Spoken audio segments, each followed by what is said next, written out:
ভক্তের শিরোমণি বাবা গৌরমা মাতৃভক্তের শিরোমণি বাবা। জানেন এই জগতে যদি কোন পিতা এবং মাতা কোন সন্তানকে একবার আশীর্বাদ করে দেয়, এই জগতে যদি কোন পিতা মাতা সন্তানকে আশীর্বাদ করে দেয় যে বা তুই এই জন্মেই ভগবত প্রাপ্তি হবি। সত্য কথা, এই ব্যাসাসনে দাঁড়িয়ে বলছি, সেই জন্মেই ভগবত প্রাপ্তি হবে, এতে কোনো সন্দেহ নেই। সেই জন্মেই ভগবত প্রাপ্তি হবে বাবা।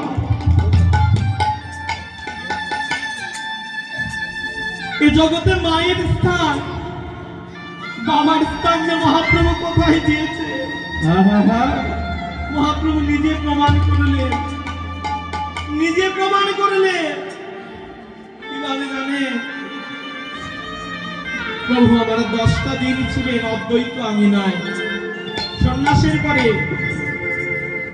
চৈতন্য চৈতামৃততে দেখবেন বাবা 10 দিন ছিলেন প্রভু আমার এই অদ্বৈত আঙিনায়। প্রভু অদ্বৈত আঙিনায় আসলেন, আর আসলেন কে জানেন? সচি মাতা এলেন, কিন্তু একজন আসতে পারলেন না। কে আসতে পারলেন না? মহাপ্রভুর স্ত্রী মাতা বিষ্ণুপ্রিয়া। মাতা বিষ্ণুপ্রিয়া আসতে পারলেন না বাবা।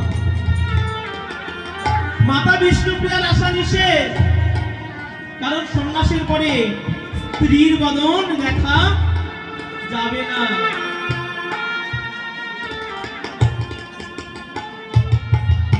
মা এলেন বটে, অদ্বৈত আঙিনা এলেন, সীতা মাতাকে বললেন, বোন যতদিন আমার নিমাই থাকবে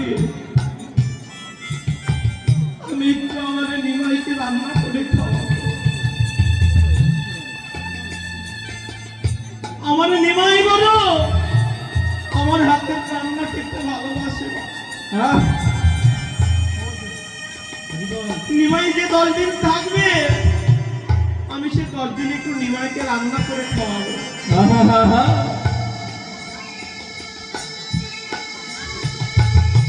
অনুমতিও দিলেন, সত্যি মাতার বান্ধব করলেন। মহাপ্রভুকে আসন দেওয়া হলো, প্রভুকে সামনে প্রসাদ আয়োজন করে দেওয়া হলো। চৈতন্য চরিতামৃততে দেখবেন, চৈতন্য ভাগবতে দেখবেন 20 প্রকার শাক, শুকতা, ডালি, ডালনা, কত প্রকার রন্ধন করে প্রভুর সামনে পা দিলে। নিমাই আমার প্রাণেরই নিমাই, খাবা।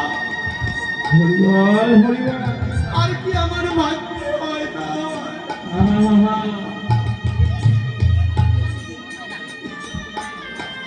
কিন্তু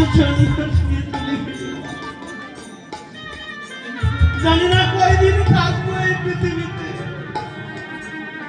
তোকে আর রান্না করে খাওয়াতে পারবো কিনা জানি না। খা বাবা, প্রভু আমার মুখে দেবেন। সচি মাতা কি করছে? দিয়ে কাঁদছে। বাবা কোন সন্তানের সামনে যদি বসে থেকে কন্দন করে, সেই সন্তানের গলা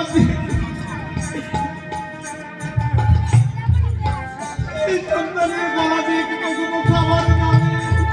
হরিবল হরিবল, প্রভু আমার খেতে পারছেন না, প্রভুকে দিয়েছে প্রভু খেতে পারছেন না, কারণ মা কষ্ট করছে তাই।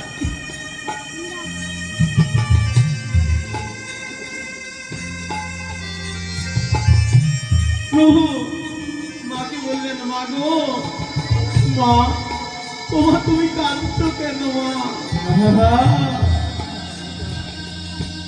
সত্যি কথা বলছেন, নিমাই ও কিছু না বা, ও কিছু না, তুই খা, তুই খা বাবা, তুই খা। বলছে, মা গো, তুমি কাঁদলে কি আমি খেতে পারি? বলো মা, তুমি কাঁদছো কেন?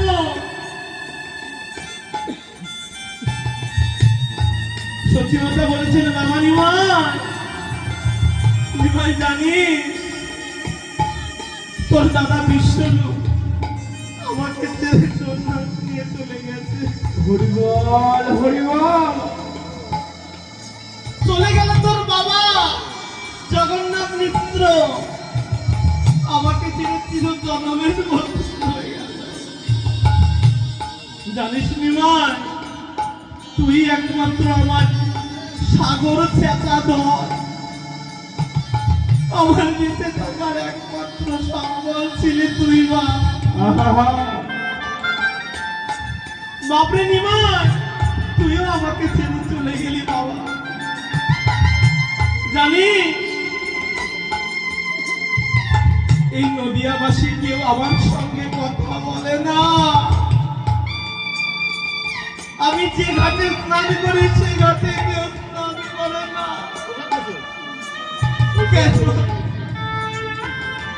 বলছে আমার সঙ্গে মিশবে নাকি, তাদেরও সন্তানে চলে যাবে গৃহতে। এই বলে আমার সচি মাতা ক্রন্দন করছেন বাবা। মহাপ্রভু বলছেন, মা গো, মা, তুমি কান্না করো বাবা। প্রভুর নয়ন ধারা বহমান হচ্ছে, প্রভু কাঁদছে, মায়ের কথা শুনে প্রভু কাঁদছে। আর মাকে বলছেন, মা গো, তুমি কান্না করো না মা। তুমি জানো আমার প্রথম পরিচয় হলো আমি সচির নন্দন গৌর হরি, এই জগতে কেউ একবার যদি হা সচির নন্দন বলে ডাকে, যদি এই জগতে একবারে কেউ হা সচির নন্দন বলে ডাকে, আমি জনমে জনমে তার দাস হয়ে যাব। যদি কেউ সতীর নন্দন না বলে ডাকতে পারে, কেউ যদি আমার মায়ের নাম বলে ডাকে, যদি কেউ সচি সচি বলে ডাকে, আমি জনমে জনমে তার চরণের দাস হয়ে যাব।